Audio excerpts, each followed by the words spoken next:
Kita bersua kembali untuk meneruskan kemeriahan Hari Aidilfitri di hujung minggu cuti yang panjang. Jadi banyak perancangan anda untuk beraya bersama dengan keluarga. Apa kata kita ke Labuan hari ini?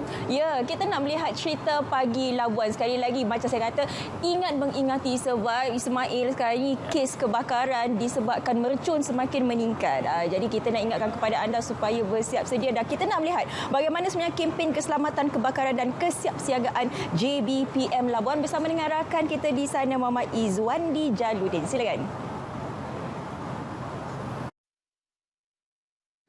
Terima kasih rakan kita di studio.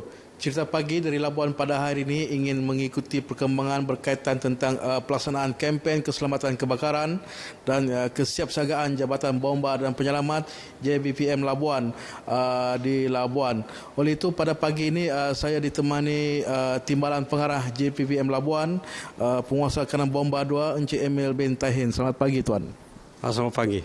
Okey Tuan, mungkin pertama kalinya mungkin Tuan boleh nyatakan sepanjang tempoh perayaan Aidilfitri ini berkaitan tentang statistik panggilan kecemasan juga kes-kes yang berkaitan. Mungkin Tuan boleh jelaskan. Berkaitan dengan kes-kes yang berlaku sepanjang perayaan pada tahun ini nampak lebih baiklah daripada yang saya lihat.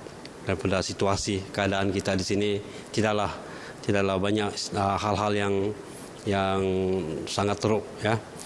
Jadi apa yang berlaku sepanjang tempoh 18 hingga 27 lah, kita punya data 18 hingga 27 dalam seminggu perayaan itu.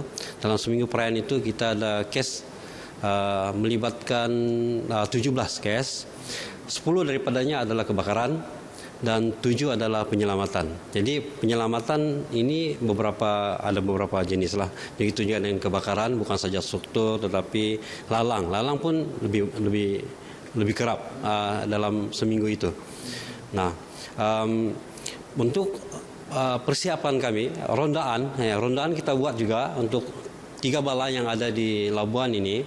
Kita telah membuat 78 rondaan sepanjang tempoh seminggu itu. Jadi hampir setiap hari itu hampir beberapa kali kita keluar untuk membuat rondaan. Okey Tuan, selain daripada panggilan kenyuasan juga kes-kes kebakaran, mungkin berkaitan dengan kes-kes khas, mungkin Tuan boleh nyatakan apa berkaitan dengan kes-kes khas? Kes-kes khas, biasanya kes-kes khas ini macam kita menyelamatkan sebenarnya nyawa orang ini terancam. Terancam tu boleh disebabkan oleh binatang-binatang seperti ular dan sebagainya. Jadi ini akan menjejaskan nyawa. Selain daripada itu, nyawa binatang itu sendiri, contohnya kucing dan sebagainya. Jadi itu yang akan melibatkan perkara-perkara yang dimasukkan dalam penyelamatan kita. Ya.